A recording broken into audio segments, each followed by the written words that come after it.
Hey all, how you doing today? So I wanted to talk about something that I think everybody could benefit from because we have support characters, right? We have our little support character, we get to see them on the main screen, but the main focus of that is not just to see them on the main screen, right? The main focus of that is allowing the people on our friends list to actually use our support, and it can be very helpful. So I've gone through a few phases a few times of having to clear out my friends list of people that have supports that just aren't really helpful in any way. Now, if you're not worried about helping out your friends or you just don't want to be beneficial, that's really up to you, but it's kind of a, it's kind of a dick move. So about every now and then I go to my friends list and I click on one of my friends and I check their party to see who their rep actually is and what they're actually doing for me. And the same goes for my Attired Rosalind friends. Whenever I look and I see the Attired Rosalind, I always like to double check to see if they have the sub ability unlocked because, we do extra bonus damage with the sub abilities that are unlocked. I'll show you an example of that as well here in a second, but we also know that we get the actual ability bonus as well, even whenever they're just in the support slot whenever you're just now starting the battle.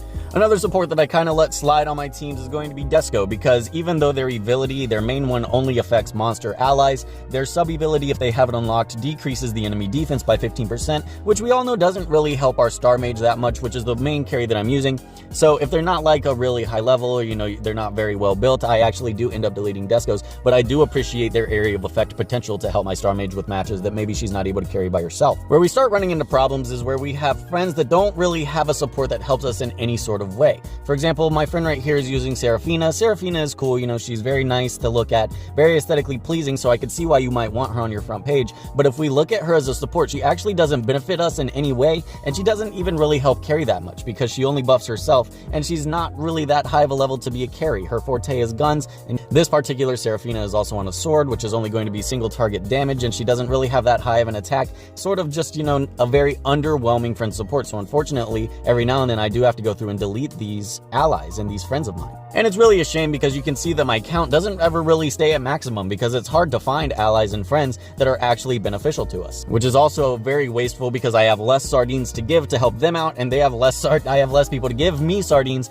to help me out as well, so that we're missing out on AP just straight up. Now, I myself know that my support isn't that helpful towards everybody. Her main ability increases humanoid intellect plus 11%, so if you're focused on using monsters, that's probably not helping them that much, and she has a self SP plus 7, so that only helps her. So the only way she's really helping anybody is if they're using her for her area of effect abilities. But there are actually a lot of hidden gem characters that if you had these guys just as your support, it would actually be really beneficial to use them as a support. For example, if you use the Thief as a support, having this Thief as a support is going to be really helpful on these gates whenever you're trying to get reincarnation stones because, she gives us that chest drop rate. So it's even more chest drop rate that you can add to your team when you're trying to farm these chests, which goes even deeper if you have a pirate because it's even more bonuses that you get for your team if you have a pirate. So for the sake of being more helpful to everybody, I myself will go ahead and change my support. And just as an example, I'll go ahead and just real quickly prove that the sub abilities do in fact help benefit your allies as well. So if your main ability isn't super helpful, maybe the sub ability could be more helpful too.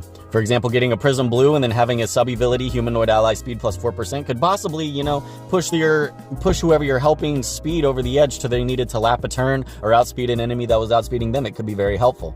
Same thing with this. If I had Death Nether Enhanced right here, all enemies HP healed minus 22%, somebody could take advantage of that, and then if an enemy was out healing their damage, this could potentially make that challenge a lot easier. And just as an example that these sub abilities actually do work as a support monster, I'll go ahead and show you an example in real time. Just as an example, I went ahead and brought the Star Mage to Gates of HL4, where we will use Astral Impact on these bunnies with the support on standby that has absolutely no beneficial effects to our Star Mage whatsoever, and whenever we use this attack on them, we are averaging about 90 to 95,000 damage is what I was seeing. I saw 89 being the lowest, probably somewhere around 96 or 97 was the highest. Now we'll go ahead and do it again with an Attired Rosalind support. We already know that we get the action gauge from her doing it, but we can see here that she has the sub ability to give us AoE damage dealt plus 15%.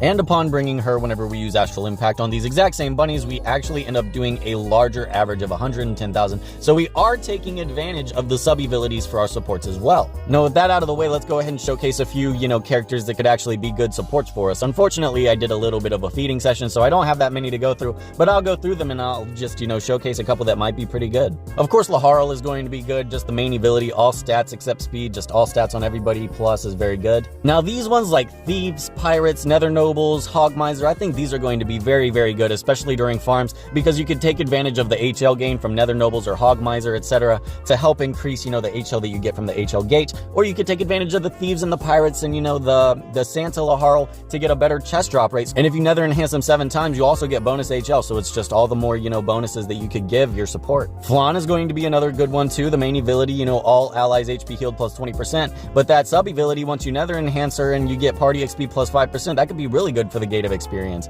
All allies damage taken minus 10%. That's very, very good for the entire team. I would just be ecstatic to have Flans on my friends list, because if they were nether enhanced this much to get all these sub abilities, that would be perfect. Just as a quick thing, real quick, like if you had Etna as your support, really every single ability and sub-ability for this is a self-ability or self-sub-ability, so it's not that helpful to have you as a friend, on the friends list. Again, if you're not worried about being beneficial or helpful to anybody, then that's really up to you, but I think that it's just better, to be useful. Obviously, a Tired Rosalind is going to be a very, very good support to have. All allies action gauge plus 100 on wave start is very good. All allies AoE damage plus 15% is ideal.